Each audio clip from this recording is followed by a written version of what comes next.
Good morning, everyone. Good morning. I'm a mic stand guy, right? I feel like I'm gonna sing, so.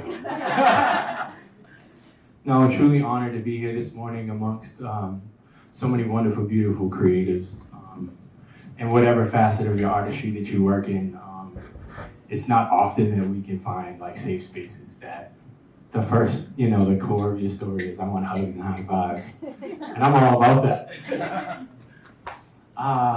Again, my name is Amandi Music. Amandi Brown. This is my first time, presenting in this space for the person that I've evolved into now. So this is very comforting for me. I thank you for being hope in a time that may seem circumstantially hopeless for me. But I found that hope just means help one person every day. It's not a thing for you, it's for somebody else. So the ability to come here and serve in any kind of space is something that fills my heart with gratitude, and I'm grateful to be amongst all of you all. So thank you.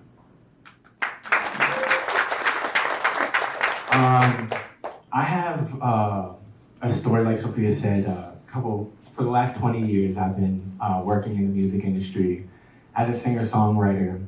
I've had the opportunity to work with some big-time artists, Chris Brown, artists like SWV, Missy Elliott, and I've been able to contribute in style collaboration in some kind of form, and based out of a music company, Mass Appeal, with Marcus Siskin, who is now the head of Warner Music Group, but he's based out of Massachusetts, and he got a group of guys together, and we built this production team to shop records and play songs. This is early 2000s, so YouTube, streaming, everything is kind of brand new, right? But we get caught up in the systems of being creatives and working professionally, that there's a blueprint and an infrastructure that we have to stick to, right?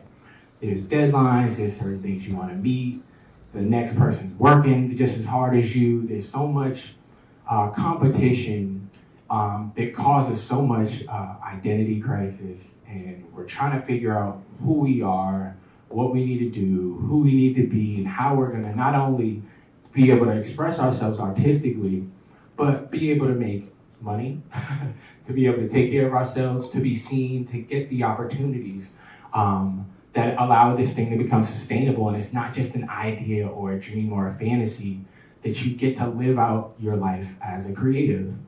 And just like most of us, I kind of fell victim to the rat race. I was locking myself in the studio, writing 5 songs and recording them a day, every day.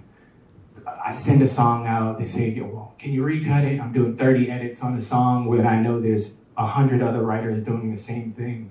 And I'm wondering, God, did you give me this purpose for me to just do it? Or what is the end goal here? Like, what's ultimately going to happen? And I found out that that system of just like resilience and pushing myself beyond my own capacity forced me into a place of just being so unhealthy and sick.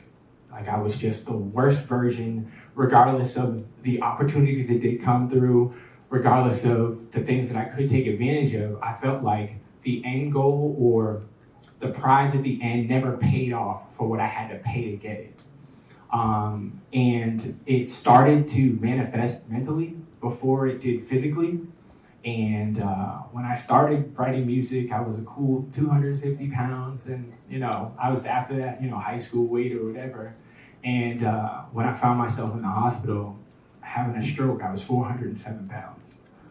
From just sitting in front of the computer screen, sitting in studio sessions for 12 hours a day, sleeping 2 hours a night, getting up, waking up in the morning to make sure that my email got there before everybody else's, really started to take its toll on me. And I had to make some choices. I had to find that balance, those parallels in my life that could regulate this over-consumption to the thoughts of success and what it meant to truly be a creative.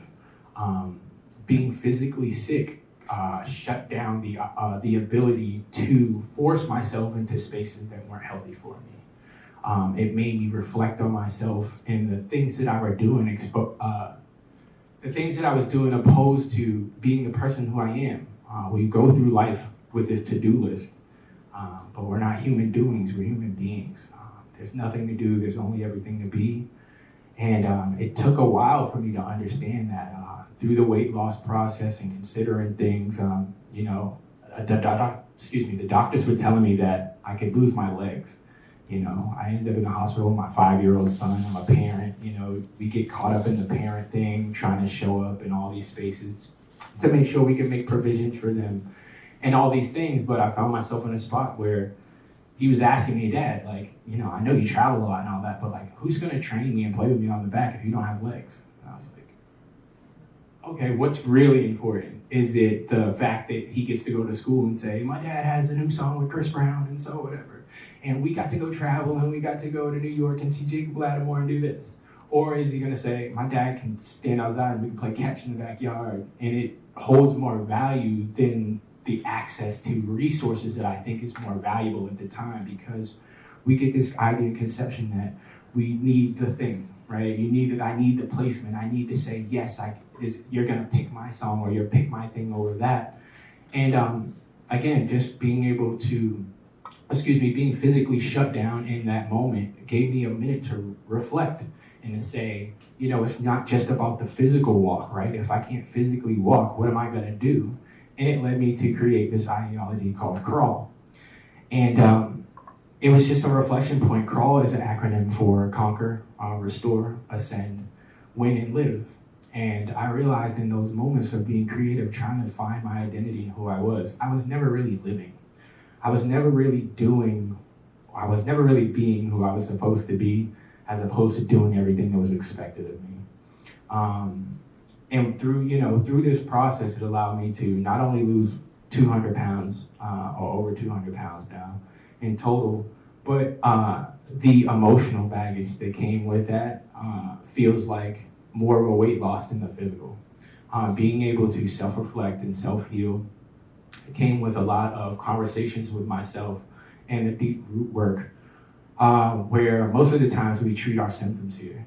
If you feel like, I'm stressed out, I'm going to go hang out, whatever. But, there's a root to that issue, to that problem that's really stopping you from being everything that you want to be. So I took about 5 years off from being a creative. And I focused on my health and my life and the things that I felt were really going to serve me beyond what I could offer the world. And I found that it was crazy that it happened at a time where we were all in the pandemic. And the pandemic slowed everything down for everybody. And it really allowed, though it was such a difficult time and traumatic season, it was a great season for rebirthing and for me to kind of relay the foundation about the pace and how I want to move in my life. It's not about moving fast and taking every opportunity, but being intentional and making sure that your purpose is aligned and that you're running parallel with that thing that allows you to show up in a space as who you are. I think about it now, and with that whole CRAWL ideology, how I just kind of sat with myself and began to take the little steps to make healthier choices for myself. It allowed me to find yoga practice as well, that really allowed me to forgive myself for the path that I took prior. The thought of feeling like I've wasted so much time not being in my purpose that it's too late for the things that I want to do. It's allowed me an opportunity to feel like I've been reborn, and we can all take that risk every day and take that opportunity every day to take a rebirth and say, I fired myself yesterday creatively, but today I'm born again, and I do have an opportunity, and I do have the space to create in whatever areas that I want to. And I can say the best thing about that is that, like I said, finding a new practice and another way to express myself, not just as a yoga teacher, but more like a yoga preacher.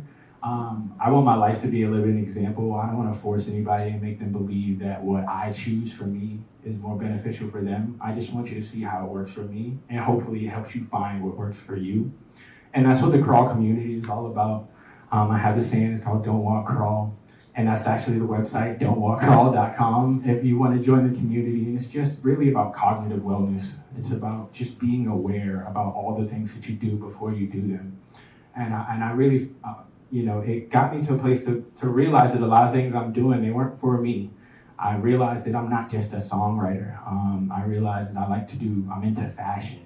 I'm into, all these different areas of art that I was afraid to allow myself to express in that space, because that maybe there wasn't enough that came on the back end for that I could share with everybody. But it's allowed me so many opportunities to, go out and do festivals like the Berkshire Yoga Festival and meet like-minded individuals that have similar stories that we can encourage each other and kind of find that motivation and that inspiration beyond the thoughts that we all share in parallel, like all thoughts of like, am I doing this the correct way? Or you see somebody else's work and it may look a little more polished, a little different because their style is different. And it makes you feel like maybe you're not aligned with where you should be.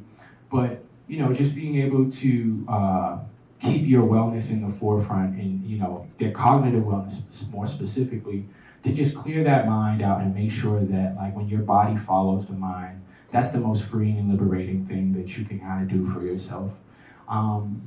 So yeah, that's my story. I'm Amandi. I'm here. I'd love to connect with everybody to continue to collaborate in whatever spaces that you have. I'm hoping that, you can feel some kind of, like I said, inspiration behind the fact that, it's not even always about the ultimate goal of like the big thing. It's the small and the little things that you add them up that makes things so beautiful, and the things that actually count. And I'll leave you with this, like it's super, something that we miss a lot of times when we watch children's movies, and I know you're with like the kids stuff and all the time, but I'm big on like animation and stuff like that. I'm a big Monsters Inc. guy. I love that movie. And it spoke to me on so many levels because I realized that most creatives are moving kind of in that system, right? We move in this fear factor that like we think that's the fuel that's gonna serve us most best. And like we gotta be like afraid of losing so bad to work harder and to be resilient and to push through. But like it's funny that you can find out like the joy and the smile like produces a much more sustainable energy, and it'll blow the Richter off the scale. So if I can leave you with anything, choose joy over anger, resistance, or fear. You're loved unconditionally, if nobody else by me. And I thank you for having me in this space, and I hope that I get to share more space with you guys. So thank you.